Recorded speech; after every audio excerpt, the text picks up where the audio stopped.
Hi everyone, I'm Doug Bamford, and my question for you that I thought I'd make a video about is to ask you to guess how much our energy bill is for 2025. So I'll give you some background and so on to that, but yeah, you can have a guess now. How much do you think that we pay for our energy so far in 2025? And I'm confident that we pretty much know what it's going to be for the whole year at this point. So, me and my wife and our dog, we live in a small end terrace house. And a few years ago, we added solar panels. We've got an east and west facing roof, which I thought wouldn't be suitable for solar panels, but apparently it is. And so we got 16 panels on there, which is 6.32 kilowatt peak capacity if they were all in the sun, which is really going to happen, is it? Because the sun isn't going to be in the east and the west at the same time. East-west has certain advantages. You get more sun, it's more spread out through the day. In summer, it's great, obviously, because you're getting sun in the morning and the evening. In the winter, it's really not very good. So we've got that solar energy goes through our 5 kilowatt hybrid inverter, which has a battery with 9.5 kilowatt hours of battery capacity within it. And the initial cost of our system for the solar and everything was £12,000. We then added on the EV charger, obviously, later on and bought a car. Those cost money. We got an MG4. I'm not going to sort of talk about the cost of the car and these things. I just think that people buy cars. It's a good investment to get an EV, as I'll talk about, and it's useful to have a charger for it rather than using an old plug socket or something like that. So these were just sensible things to get, I would say. But we have added on some things since. So we've added on that charger. We also got it set up so that we can switch over if there's a power cut. We can run the house from our battery and solar. So we've only used that once and pretty reliable grid generally in the UK. So we probably, hopefully, won't use that at all. But it's nice to know if it's a summer day, the power goes down, we could still, do everything. We can just switch on and use all that power that's coming to us via our roof. And we also added on more recently the bird proofing. Really wish we'd have got that from the start. And so, yeah, so for context, we live in the UK. What are people's average bills? So, if you want to guess at this point, an average three-bedroom house like ours, according to British Gas on their website when I looked, 1,800 and something pounds. We're maybe going to be coming in a bit lower than that because this was built in the 1990s. I'm generally pretty frugal kind of person, but obviously now we've got our car, we're charging it from home. I'll give some more details about this, but that means that we've got no petrol bill. We're obviously using more electricity than we would have used previously. So, what about the petrol costs then? I looked up someone who does relatively low mileage. They'd expect to spend about £1,000 apparently, according to one website I found in the UK. Guessing we do 5,000 miles a year, not very many. I don't know the exact amount that we do, but let's say it's 5,000 miles a year. If you make various assumptions, our previous car was a little hatchback, we got about 40 miles per gallon, and the price of petrol when I looked the other day was 134.44p on average. And so you put those together, that would be £764 of petrol that you would expect to pay for that 5,000 miles. So we're not paying for that. That's just, the mileage that we do on the EV just goes onto our energy bill. So maybe we'd be a bit less than the average for our usage, but then we're potentially using more because of our miles that we're doing. So we've got some statistics about how much energy our solar has generated so far. This is mid-October, by the way. So I'm making this video very early, aren't I? I could be waiting till January the 1st or something and then looking at the stats, but I thought I'd do it now because I'm pretty confident about what the bill's going to be. So you can see, obviously, it's pretty rubbish in January, a little bit better in February as the sun comes around a bit more, longer days. And then, it's fantastic during May, June. July wasn't very good this year, and it sort of starts to tail off. We're only halfway through October, so the amount will probably be somewhere around there. And it varies slightly, if you have a bad month, or a good month, it can go up or down a bit. it's going to look something like this. And indeed, here's what we produced. So 2023, we got the system installed in about March, I think it was, or April. So we missed the first few months of the year. But then in 2024, you can see we just got over 5 megawatt hours of electricity. And I imagine we'll probably get about the same this year. If you see, there's a bit of a difference there, but then we've got a couple of months of generation still to go, albeit relatively dark months. So yeah, I reckon 5 kilowatt hours a year seems like a reasonable estimate to make for every year. And some of that goes to the grid where we sell it. Some of that goes into our battery that we've got, and some of it we just use directly, things in the home, so it gets straight into use. And so our inverter records all of this information, and we can download it from the cloud. So very useful. But this is from our energy provider, Octopus. You might have seen their little logo at the start of the video. Last year, we exported 5 kilowatt hours as well.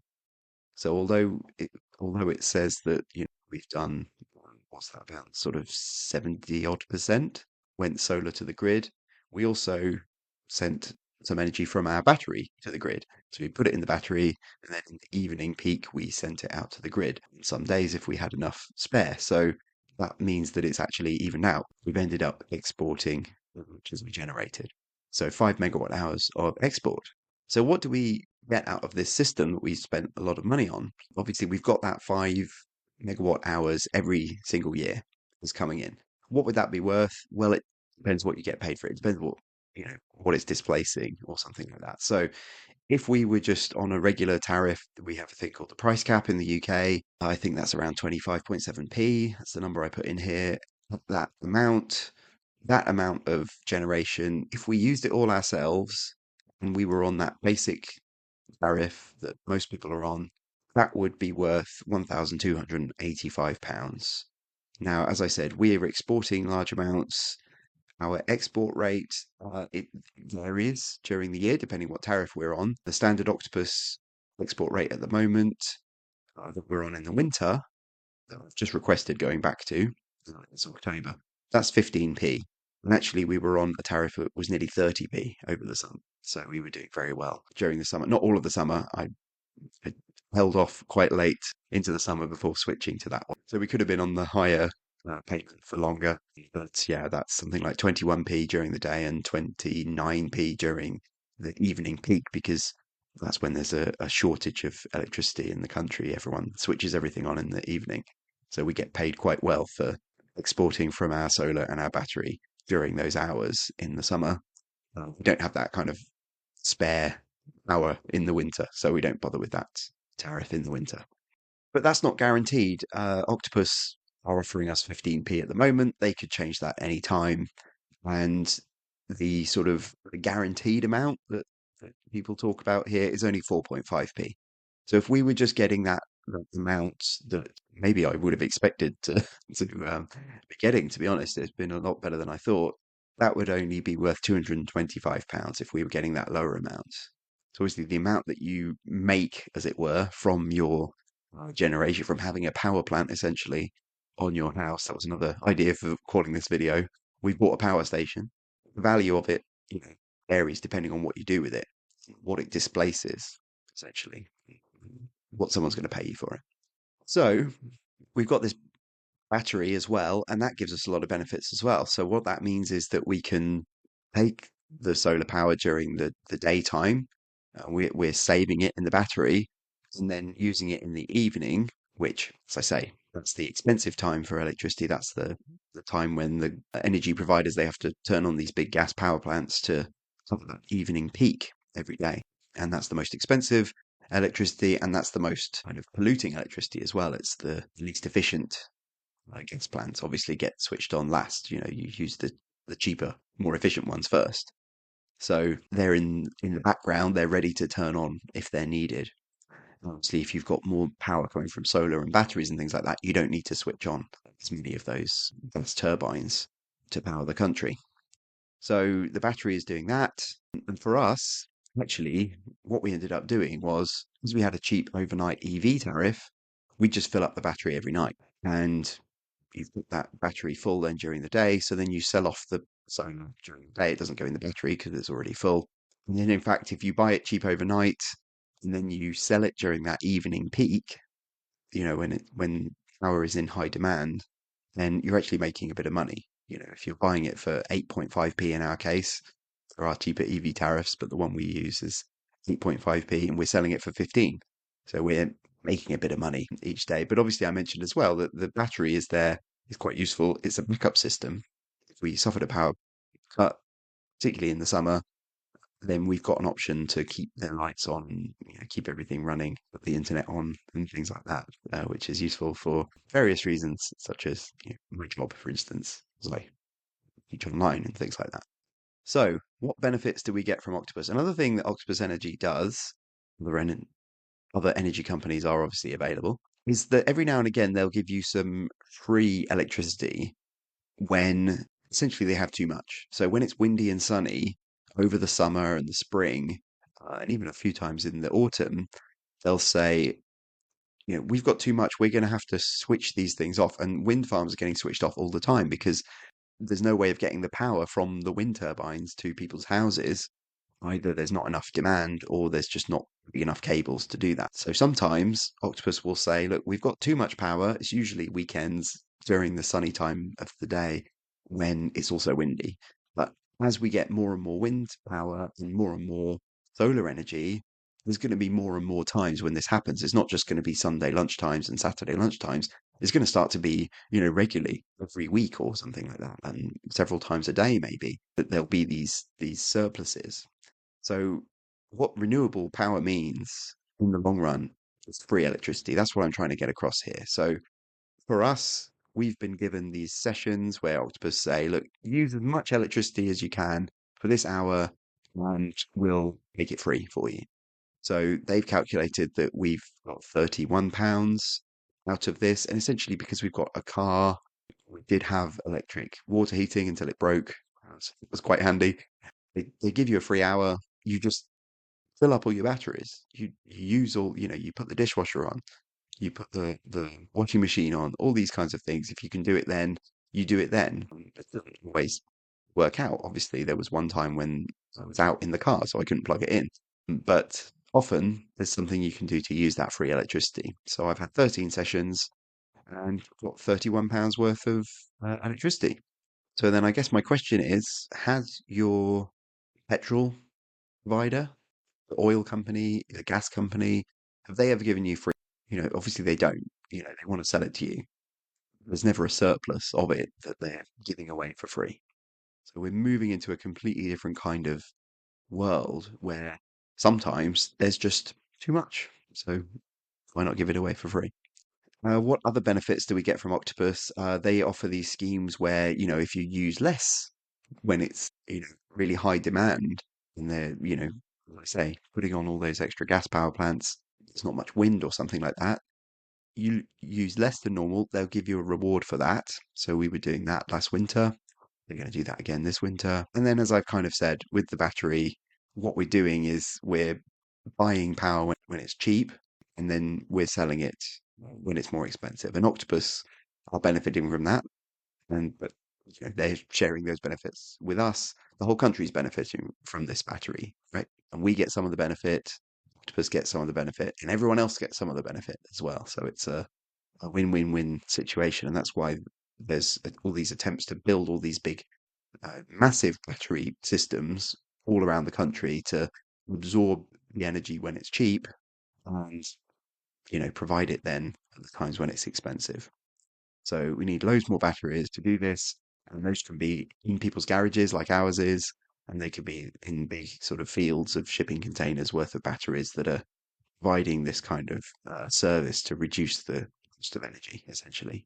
Okay, and I said how we've got an EV.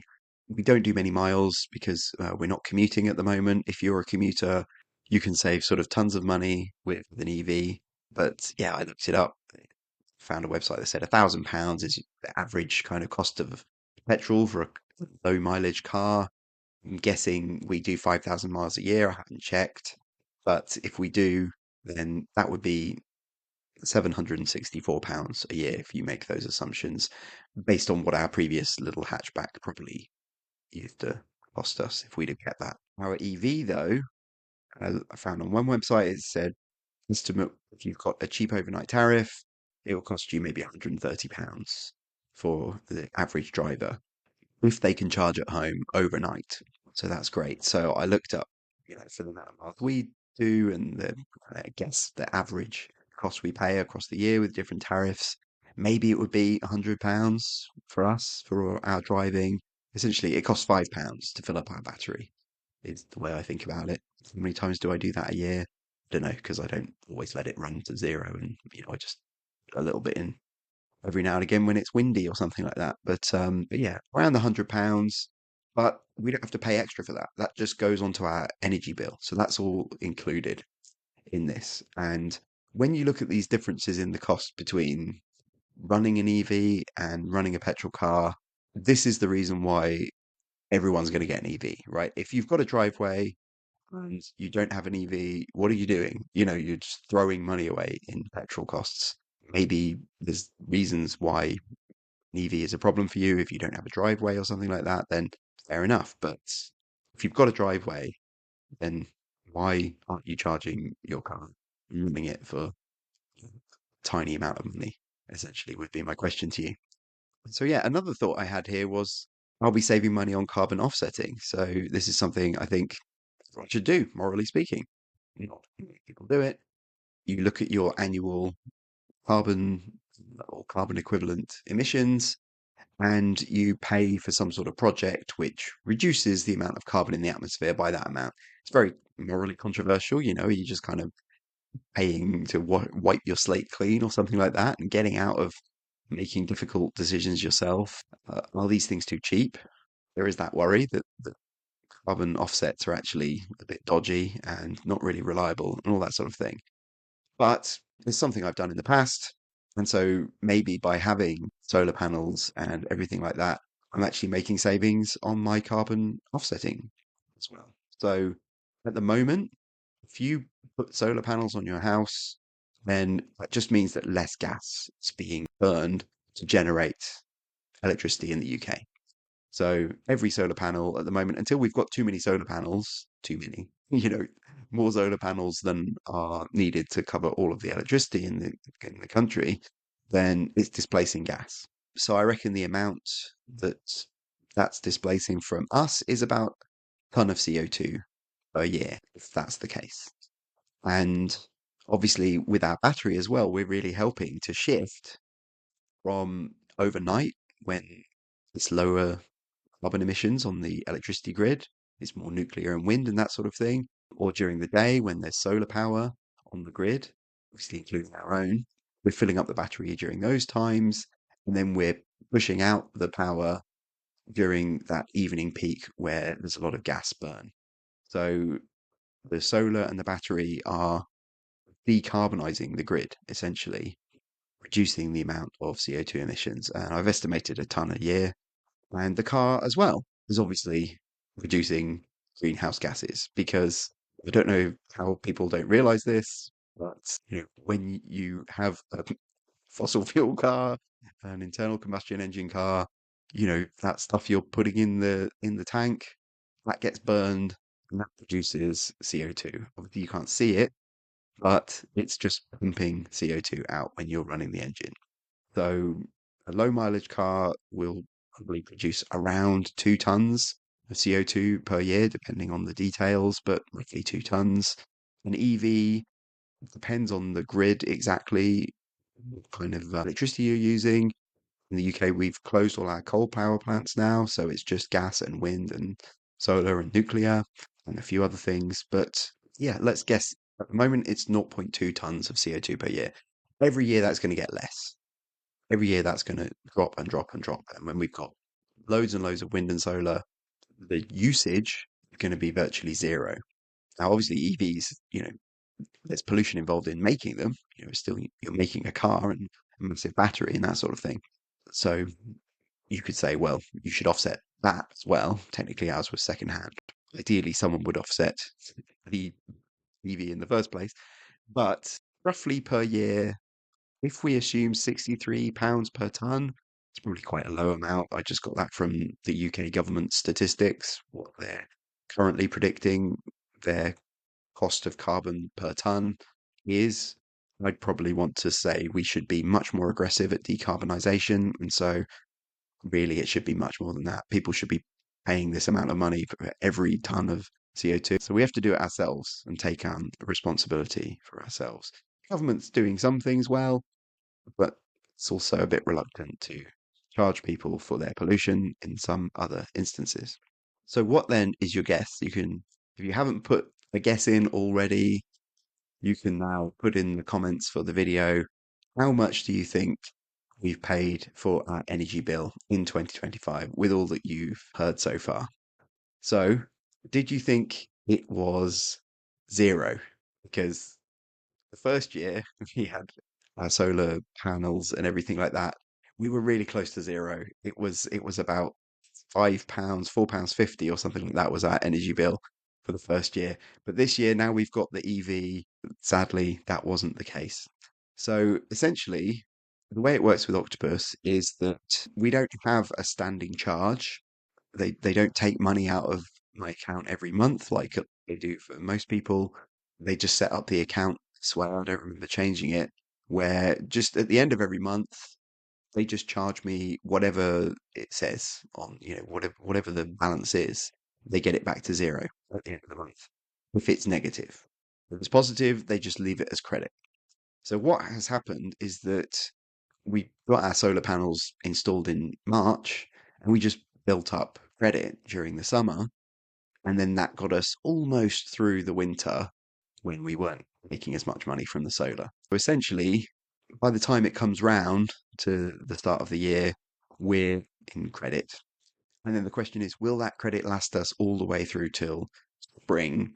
So yeah, for year two with the system, the credit ran out in February. So we had to pay a bill of £67 and 17 pence. So we should have got those extra solar panels, shouldn't we? What a terrible mistake that we made there. So that was our bill in February 2025.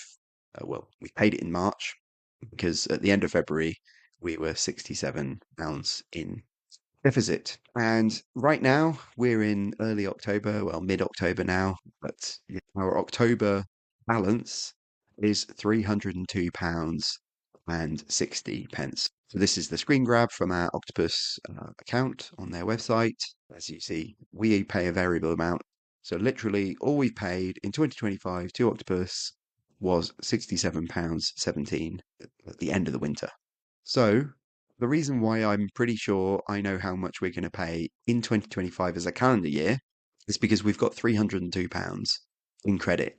That's going to get us through, hopefully, till next February. Maybe even it'll get us around till we start making money off the solar again next spring. We'll have to see how it goes. Maybe I'll do an update video if anyone is interested. But yeah, we'll see. We're getting a heat pump. So will that make it more expensive, less expensive to run? I think it will save us money, actually. They don't save you money in the same way that an EV saves you money in the UK. So maybe it will help us not have to pay any bill in 2026. We will see. But hang on a minute, you might say, well, yeah, but you've got this EV. You said about, you're not paying any petrol. What about EV charging costs? What about when you go off with your car and you have to pay expensive electricity costs from charging elsewhere? And you might have seen that actually on the kind of really expensive rapid chargers, it works out more expensive than petrol because of the high cost of those. Obviously, people want that fast speed when they're on the long journey. They stop on the motorway. They want the car to fill up as quickly as possible. So they're going to pay more money. And these rapid chargers cost a lot of money to install. So the installers want to make their money back. So they charge a lot for that. Fortunately for us, almost all of our charging has been done at home. Essentially, it's only when we go on usually we go on a trip, stay in a cottage somewhere, that we have to charge the car away from home. And last year we went a bit further, so we had to charge on the way and the way back. This year we didn't go somewhere that was outside the range of the car. As it happened, the place we stayed had a charger. So we did have to pay using an app for the charger. Oh yeah, I forgot to say that essentially when we're charging at home, it's about 2p per mile. So that's a way of thinking about it. It's around 20p per mile if you've got a petrol car. It's around 2p per mile if you've got an EV, you're charging it at home, roughly speaking. So the exception though was our holiday cottage. And I looked at the app afterwards. We didn't actually put much power into the car. We just put in enough to get us home. We ended up driving a bit more on holiday than I thought we would, and so we topped it up just to give us enough to get home. That cost us £4.26. So that was our charging away from home. So there is a chance that we will end up charging the car if we go on any long trips. We don't have any planned, but maybe we will. I might go and see my football team play or something like that. And if we take my car rather than someone else in my family's car, we might end up charging it at an expensive charger. So, maybe we'll end up spending a bit more on the car than just using up the credit that we've got with Octopus. But we'll have to see on that one. Maybe, if we do a long trip, that might cost an extra £20 or £30 or something like that. So there is a possibility of that. So that's the one thing where I'm not totally confident that we definitely know how much we're spending for the year. That is possible. But one thing about that is that Octopus have an Electroverse card, and the way I've set up their Electroverse card is if it's a charger that's Electroverse compatible, then they will actually just take it off our energy bill. So we could maybe just keep it within that credit still if we do charge away from home. So there's a kind of 50-50 chance whether the place we would charge would use the Electroverse card or not. More and more chargers use it, but also, they just let you tap with your debit card or your credit card or something like that if they're reasonably modern charge unit. Okay, so one question that you get a lot with investing in things like solar panels and that kind of thing is what's the payback period? So some people have got great videos online where they've got these elaborate spreadsheets, they've worked it all out, and they're keeping a running tab about how much it's paying them back. I've looked up some stats for this video, but I've started this kind of spreadsheet, but I never bothered filling it in because I don't really care. For me, the environmental benefits are very valuable.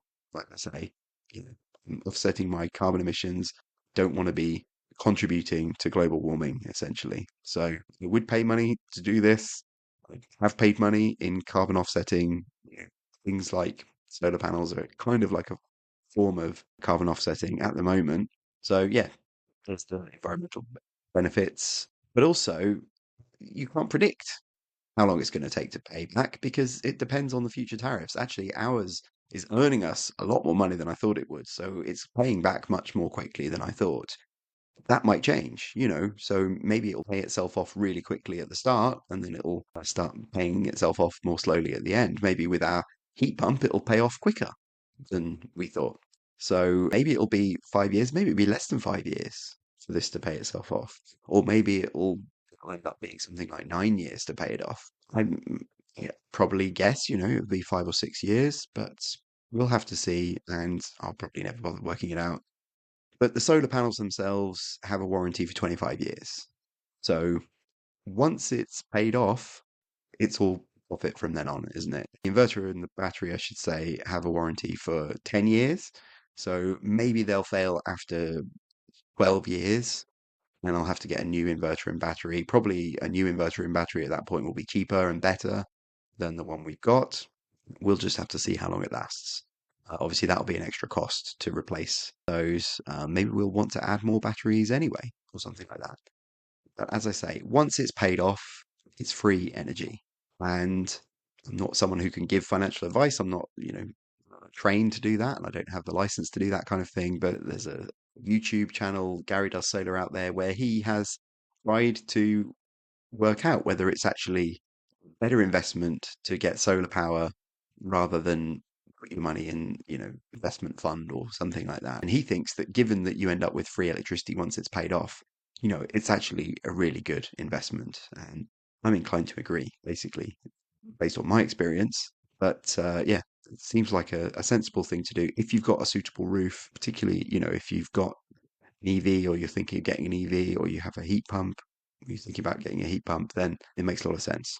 So, what are the general lessons that we can learn from this experience and apply it to this energy transition in general? That's another question that I thought was worth considering because you've got to pay money up front, haven't you? You've got to find the money, maybe borrow the money, or, not take a holiday or whatever it is that you would have done with that money.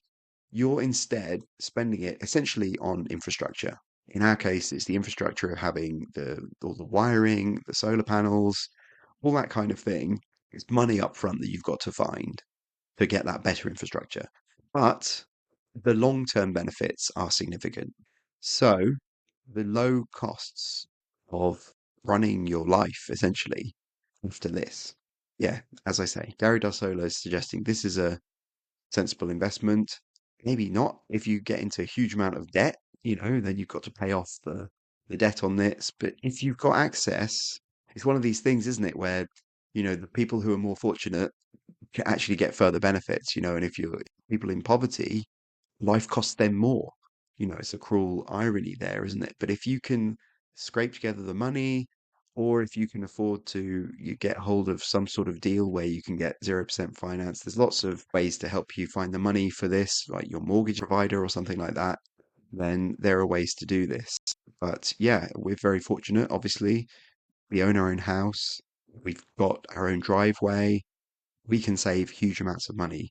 As a result of this, we get the benefits, the country gets the benefits. We're not importing all this gas from, other countries, all that sort of thing. I realize it's not something that everyone is in a position to do. And so, if you're not in a position to do it, then there's no reason to feel bad about that. But hopefully, the costs are continuing to come down, and the government is trying to support this to varying degrees. And so hopefully more and more people can take advantage of this. And if you look at, say, Heatable, or a company that offers things like solar panels, they do deals with some 0% finance for a few years. I think Octopus has a 0% finance offer. As I say, mortgage companies often want to do this because it increases the value of your house, right? You've turned your house into not only a home, but also a power plant as well. So fantastic. And I guess it's just this thought, we all have a role to play. We've got this need to reduce greenhouse gas emissions very urgently because we did nothing for decades, and so now it's really urgent. And there's things we can do to help this transition, and it really benefits you as well financially. So it's really a good deal. My own regrets then, not getting more panels. That is I could have squeezed more panels up there. I had a budget for the thing. I've got more money now than I had 2.5 years ago. Obviously, I didn't know that I'd be in a better position, but now I'm looking back and thinking, oh, if only I'd have got a few more panels, because now it's not possible to add more.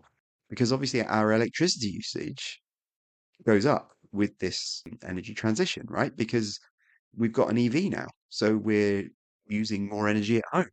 We're not using energy coming in from Saudi Arabia or whatever and going into the refineries and then turning into petrol and then getting burned in our car, but we are using more electricity at home than we used to. So when they worked out how many panels we should have, they said 12. I said, no, I want more than that. So I kind of forced them to go up to 16. But yeah, another company wanted to do 20. They were really expensive. But if only I'd have got a cheaper company to do 20, that would have been better because scaffolding is really expensive. And that's, where we live at least. It might depend on where you live, but that's a big part of the cost of this thing. So adding more on now would be really expensive. We'd need lots of extra work, electrical work. They don't manufacture the same panels that we've got now. Solar panels are getting better and better every single year. So those panels are, even though they're 2 years old or something like that, 3 years old, they're not up to the scratch of the new panels, which are much, much better. So you can't just mix and match easily. You have to get the right kind of panels on the system and that sort of thing. So unfortunately, when I looked into it, we can't add any more, at least not in a sensible way. We're kind of stuck with the ones we've got. They're doing great, but if only we'd have had more. So maybe I'm starting to look at walls and garage and things like that of extra places we could put solar panels because I want to generate more clean power. right? And I mentioned as well, I didn't get the bird proofing, should have got the bird proofing. That's another tip for you. So yeah, thanks very much for playing the game and guessing our energy costs for the year. And I hope this has been useful to you. And if you're thinking about getting solar panels, you've got a suitable roof, you've got a driveway for an EV, I say, just save up for it. And when you're ready, definitely seriously consider it because it's been great for us. So that's our experience. Got a lot of kind of nonsense being spread around about the energy transition.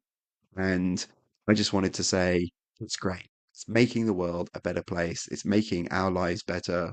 Let's do it more quickly. There's nothing to worry about. Thank you.